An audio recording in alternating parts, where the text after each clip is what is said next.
பெண்களுக்கு வந்து ரொம்ப பிடிச்சமான ஒரு விஷயங்களில் ஒன்றாக இருக்கிறது தான் மருதாணி. அந்த மருதாணிக்கு சில ஆன்மீக குணங்களும் இருக்குது அப்படின்னு நான் கேள்விப்பட்டிருக்கேன்.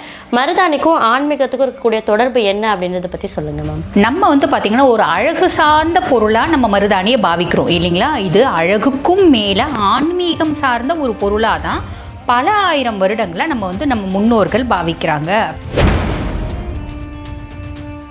இந்த மருதாணின்றது ஒரு பொண்ணுமா. அந்த பொண்ணை என்ன சொல்கிறாங்க அப்படின்னா மருதவாசினி அப்படின்னு, தாய் தந்தையர் இல்லாத ஒரு அனாதையான பொண்ணு. ஒரு காலகட்டத்தில் இந்த பொண்ணு அவங்களை எதிர்த்து சண்டை போடுது. அப்போ அதில் இருந்த ஒரு ஆஜோனுபவமான மனிதன் இந்த பொண்ணுக்கு அந்த நேரம் அந்த க்ஷணம் மாரக தசை நடக்குது, ஆயுசு முடியுது, வெட்டிடுறான். இந்த பொண்ணை வெட்டிட்ட பின்னாடி இந்த மருதவாசினி அப்பா அப்படின்னு கத்திட்டு உயிரை விடுது. அப்போ சூரிய பகவான் நிற்கிறான். ஆக மருதாணி வச்ச யமவாதனை, முக்கியமாக யமனால் வரக்கூடிய பிரச்சனை அப்படின்றது வராது. உயிரே போகணுன்னு விதி இருந்தால் கூட அந்த 6 நாள் யமன் காத்துட்டு இருப்பான்.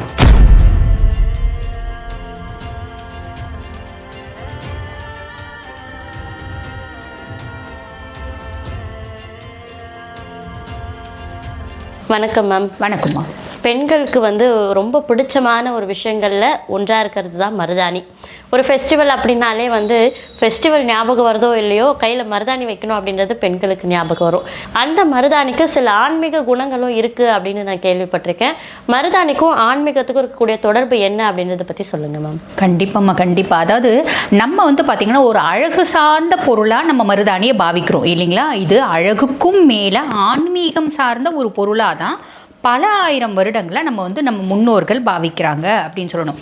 அப்போ இந்த ஆன்மீகத்தினுடைய, அதாவது இந்த மருதாணி ஆன்மீகமானதனோட வரலாறு என்ன அப்படின்றது நம்ம பார்க்கணுமா.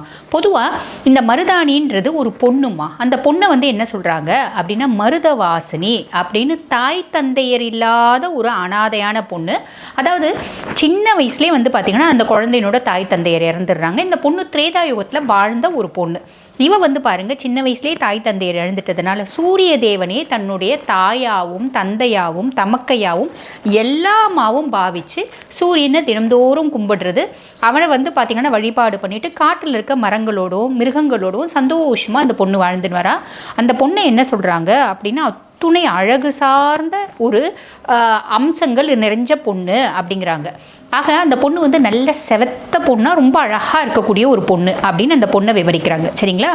அந்த பொண்ணு என்ன ஆகுது, ஒரு நாள் காட்டில் பூ பறிச்சுட்டு இருக்கும்போது ஒரு மத்திம வயசு ஒரு ஸ்திரீ வரா. அந்த ஸ்திரீ தொலை தூரத்துலேருந்து அழுதுகிட்டே மனசு ரொம்ப வாடி போய் சாப்பிடாம கொள்ளாமல் சில நாட்கள் இருந்தால் எப்படி இருக்கும், அந்த மாதிரி ஒரு ஸ்திரீ வர்றதை இந்த பொண்ணு பார்க்குது. இந்த பொண்ணு மிருகங்களோடவும் செடி கொடிகளோடவே பழகிறதுனால மனசு துணை பார்த்திங்கன்னா ஒரு பாசமான பொண்ணு அப்படிங்கிறாங்க. அப்போ அந்த அம்மாவை கூப்பிட்டுட்டு விருந்தோம்பல் அப்படின்றது செய்யுது. அவங்க வீட்டில் என்ன இருக்கோ அதை அந்த சாப்பிட கொடுக்குது. நீங்கள் யார், எது, என்ன விஷயம், எதுக்காக இங்கே வந்திருக்கீங்க, ஏன் அழறீங்க, இப்படி பல கேள்வி அவங்கக்கிட்ட கேட்டோம். அந்த அம்மா எந்த பதிலும் சொல்ல. அந்த அம்மா அழுதுகிட்டே இருக்காங்க. உங்கள் பேர் என்ன அப்படின்னு கேட்டதுக்கு மட்டும் அந்த அம்மா பதில் சொல்கிறாங்க, என் பேர் ஷாமலா அப்படின்னு. ஆக இந்த பொண்ணுக்கு அந்த அம்மானோட பேர் ஷாமலா அப்படின்றது மட்டும்தான் தெரியுதே தவிர அவங்க யார் என்ன எதுவுமே தெரியல. இந்த பொண்ணும் கொஞ்ச நாள் அவங்க குடல்லையே வச்சு அவங்கள நல்லா பார்த்திங்கன்னா பாசமாக பார்த்துட்டு வருது. ஏன்னா தனிமையிலே வாழறதுனால ஒரு மனுஷாலோட ஒரு பாசம் அப்படின்றது இந்த பொண்ணுக்கும் இல்லாமல் தவிச்சதுனால அவங்கள ரொம்ப பாசமாக பார்த்துட்டு வருது. ஒரு நாள் பார்த்திங்களன்னா இந்த பொண்ணு வாழற குடிலுக்கு கிட்ட பார்த்திங்கன்னா குடில் நோக்கி நல்ல ஆஜோடு பவமாக பல மனிதர்கள் வராங்க. அவங்க கையில் கத்தி, ஆயுதம், கதம் எல்லாம் வச்சுட்டு வராங்க. அதை பார்த்த உடனே இந்த பொண்ணு பயப்படுது. மருதவாசினி பயந்து, ஐயோ நம்மளோட அதிதிகள் தான் இவங்களால ஏதோ தீங்கு வர வைக்க போகுது, அது வரப்போகுது அப்படின்னு சொல்லிட்டு அவங்கள போய் தடுக்குது. யார் வேணும் என்னன்னு கேட்கும்போது அவங்க இந்த பொண்ணுக்கு பதிலே சொல்ல மாட்டேன்றாங்க. மூர்க்கத்தனமாக அவங்களோட நடவடிக்கைகள் இருக்குது. அவங்க குடலை நோக்கி போகிறாங்க. இந்த பொண்ணு போய் தடுக்குது. எவ்வளோ தடுத்தோ அவங்க நிறுத்தவே இல்லை. ஒரு காலகட்டத்தில் இந்த பொண்ணு அவங்கள எதிர்த்து சண்டை போடுது. அப்போ அதில் இருந்த ஒரு ஆஜோனுபவமான மனிதன் இந்த பொண்ணுக்கு அந்த நேரம் அந்த க்ஷணம் மாரக தசை நடக்குது, ஆயுசு முடியுது, வெட்டிடுறான் இந்த பொண்ணை. வெட்டிட்ட பின்னாடி இந்த மருதவாசினி அப்பா அப்படின்னு கத்திட்டு உயிரை விடுது. அதாவது மரண படுக்கையில் போகுது. அப்போ சூரிய பகவான் வந்து நிற்கிறான். அப்பா அப்படின்னு கூப்பிட்றதுனால சூரிய பகவான் வரான். சூரிய பகவான் வந்த அடுத்த க்ஷணம் வந்து பார்த்தீங்கன்னா யம தர்மராஜன் வரான், சனி தேவன் வரான், குடலுக்குள்ளே இருந்த இந்த ஷாமலா தேவியும் வந்துட்டா. வந்து யமதர்மனை பார்த்து, என்ன பாவம் செஞ்சீங்க நீங்கள், எனக்கு தெரியாது, என்ன தாய்க்கு தாயாகவும் தந்தைக்கு தந்தையாகவும் தமக்கு தமக்கையாகவும் என்னை சந்தோஷமாக பார்த்துட்டு இருந்த பொண்ணு நீங்கள் வெட்டிட்டீங்களே. அந்த ஆஜோனு பௌமா வந்த மனிதர்கள் யாருன்னா யமதூதர்கள். உங்கள் ஆளுங்க வெட்டிட்டாங்களே அப்படின்னு இந்த அம்மா அழுது. அப்போ தான் இந்த பொண்ணுக்கு தெரியுது, இந்த பொண்ணு அதாவது இந்த வந்துட்டு இருந்த ஸ்திரீ வந்து யமதர்மனோட பத்தினி அயோமகி அப்படின்னு இந்த பொண்ணுக்கு அப்போ தான் தெரியுது. இவ அழறா, வலி தாங்க முடியாமல் துடிக்கும் போது ஷாமலாதேவி சொல்கிறா, எனக்கு நீங்கள் என்ன பண்ணீங்களோ ஏது பண்ணீங்களோ தெரியாது, இந்த பொண்ணு திருப்பி உயிர் தெழணும் அப்படின்றாரு. அப்போ யமதர்மன் என்ன சொல்கிறார், அம்மா எனக்கு உயிரை எடுக்கதாம்மா தெரியும், உயிரை கொடுக்க எனக்கு தெரியாதுமா அப்படின்னு அவரும் வருத்தப்படுறாரு. அப்போ இந்த பொண்ணு என்ன சொல்லுது, அந்த மரண படுக்கையில் மரண வேதனையிலையும் இந்த பொண்ணு சொல்லுது, அம்மா நீங்கள் அவரை திட்டாதீங்க, சூரியன் எனக்கு அப்பா ஆனதுனால யமதர்மராஜன் எனக்கு அண்ணா, சனீஸ்வரனும் எனக்கு அண்ணா, நீங்கள் எனக்கு அண்ணி, என் அண்ணனால் நான் உயிர் விட்டதை பெருமையாக நினைக்கிறேன், அவரை திட்டாதீங்க அப்படின்னுது. அப்போ யமதர்மன் என்ன சொல்கிறான், ஷாமலா நான் என்ன ஒன்று பண்ணுறேன், இந்த பூமி உள்ள வரைக்கும் இந்த பொண்ணுனோட ஒரு மரியாதையும் அதே மாதிரி பார்த்திங்கன்னா இந்த பொண்ணுக்கான ஒரு கௌரவமும் இருக்கிற மாதிரி, இந்த பொண்ணுனால நிறைய பேர் பலனடைகிற மாதிரி இந்த பொண்ணை ஒரு மரமாக மாற்றுறேன் அப்படின்றாரு. ஷாமலா முடியவே முடியாதுன்ற இந்த பொண்ணு சந்தோஷம், என்னை அப்படி மாற்றுங்கன்னுது. அப்படி வந்தது தான் மருதாணி. இந்த பொண்ணு செவந்த பொண்ணு அப்படின்றதுனால அந்த மருதாணி இலையை அரைச்சி வைக்கும்போது நம்ம கை செவக்குதுமா. அப்போ சூரியன் கேட்பாரு, உனக்கு என்னம்மா வரம் வேணும், நீ என் பொண்ணு, உனக்கு என்ன வரம் வேணும் அப்படின்னு கேட்கும்போது, என்னை யார் அரைச்சி கையில் வச்சாலும் அவங்க எப்பயுமே சந்தோஷமாக இருக்கணும், அவங்களுக்கு லக்ஷ்மிகரமாக இருக்கணும், அவங்களுக்கு மகாலட்சுமியோட கடாட்சம் இருக்கணும், அதை வரமாக கொடுங்க தந்தேன் அப்படின்னு சூரியன் ஒரு வரம் கொடுப்பார். அதுக்கப்புறம் யமதர்மன் வந்து பார்த்தீங்கன்னா கேட்பார், நான் தான் தப்பு செஞ்சேன், என்கிட்டேருந்து ஏதாவது வரம் கேளுமா அப்படின்னும் போது அந்த பொண்ணு என்ன கேட்கும், எண்ணெய் வந்து அரைச்சி வைக்கிறாங்க அப்படின்னா 6 நாள் அந்த சாயம் அவங்க கையில் இருந்துகிட்டே இருக்கணும். அந்த 6 நாளும் உங்களாலேயோ யமதூதர்களாலேயோ அவங்களுக்கு எந்த ஆபத்தும் வரக்கூடாது அண்ணா அப்படின்னு கேட்கும். அவரும் சரி அப்படின்னுவார். ஆக மருதாணி வச்ச யமவாதனை, முக்கியமாக யமனால் வரக்கூடிய பிரச்சனை அப்படின்றது வராது. உயிரே போகணும்னு விதி இருந்தால் கூட அந்த 6 நாள் யமன் காத்துட்டுருப்பான். இப்படி ஒரு வரம் இருக்குது. அதுக்கப்புறம் சனீஸ்வரன் கேட்பான், அம்மா நீ எனக்கும் தங்கச்சி, நானும் வந்து பார்த்தீங்கன்னா சூரிய புத்திரன் தானே, சூரியனோட 2வது மனைவி சாயா, ஒரு மனைவி தான் அவளோட நிழல்லேருந்து வந்தவ சாயானோட புத்திரன், என்கிட்டயும் ஏதாவது வரம் கேளுமா அப்படின்னு கேட்கும்போது, அண்ணா நீங்கள் என்ன அரைச்சி காலில் வைக்கிறவங்களுக்கு பாதசனியாக பிடிக்கக்கூடாது அப்படின்னு வரம் கேட்குது. ஆக அந்த மருதாணி அரைச்சி காலில் நம்ம வைக்கும்போது பாதசனியை சனீஸ்வரன் பிடிக்க மாட்டார் அப்படின்ற ஒரு விதியும் இருக்குது. இப்போ கும்பராசி அன்பர்களுக்கு பாதசனி, அப்போ பாதசனியினோட பீடிக்கை குறையிறதுக்கு மருதாணியை தினம்தோறும் காலில் அரைச்சி வச்சாங்கன்னா போதுமானது. இப்போ ஒரு சிலர் கேட்பாங்க கமெண்ட்டில், மருதாணி மகாலட்சுமியோட ஸ்வரூபம்னு சொன்னீங்க, காலில் வைக்கலாமா அப்படின்னு. காலில்னா உள்ளங்காலில் வைக்கிறது இல்லைம்மா, சைடில் வைக்கிறது, புரியுதுங்களா? ஆக இப்படி ஒரு விஷயம் இருக்குது. இது ஒரு வரம். அதுக்கும் மேலே நம்ம எல்லாருக்கும் தெரியும், தேவர்களுக்கும் அசுரர்களுக்கும் எப்பப்பார் போர் நடந்துகிட்டே இருக்கும். அந்த போரில் வந்து பாருங்கள் கொஞ்சமாக தேவர்கள் இறப்பாங்க, நல்லா அப்படியே பெரிய லெவலில் அசுரர்கள் அப்படின்றவங்க இறப்பாங்க இல்லைங்களா? படப்படையாக அசுரர்கள் இறப்பாங்க.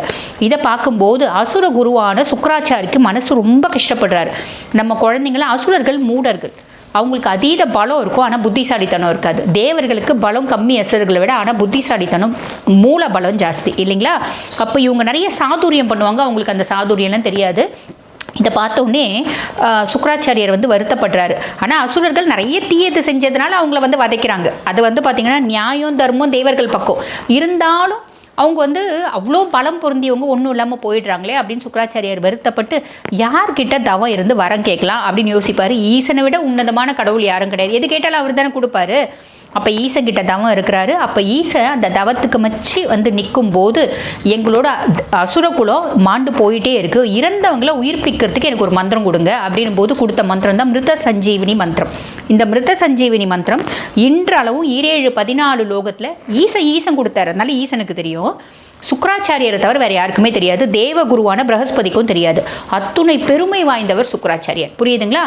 ஆக சுக்ராச்சாரியார் மருதாணிக்கு ஒரு முறை வரம் கொடுத்துருப்பார்.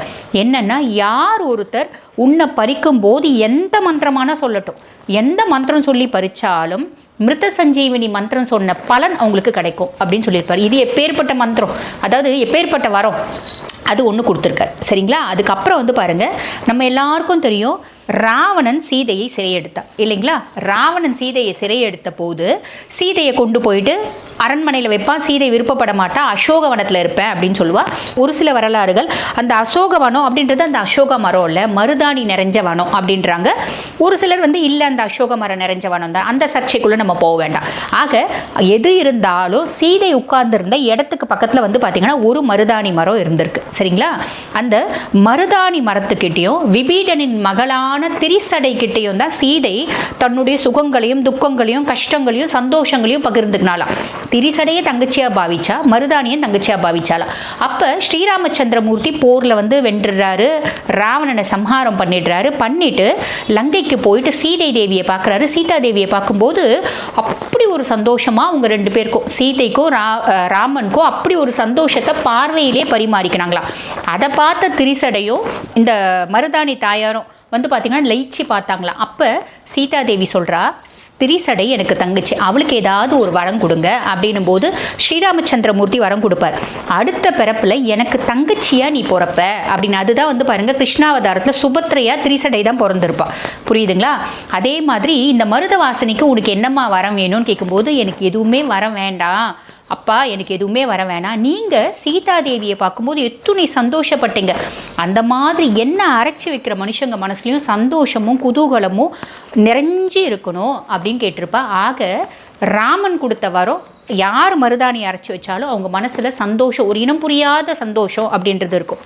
அதுக்கும் மேலே சீதாதேவி யார் உன்னை அரைச்சி கையில் வச்சுக்கிறாளோ மகாலட்சுமி என்னோட கடாட்சம் பரிபூர்ணமாக இருக்கும்னு சொல்லியிருப்பா. ஆக இத்துணை பெருமை வாய்ந்ததுமா மருதாணி. மருத வாசனை குறித்தும் மருதாணி குறித்தும் ஆன்மீக தொடர்புகள் குறித்தும் நிறைய விஷயங்களை எங்கள் கூட பகிர்ந்துக்கிட்டீங்க. ரொம்ப நன்றி மேம். நன்றி.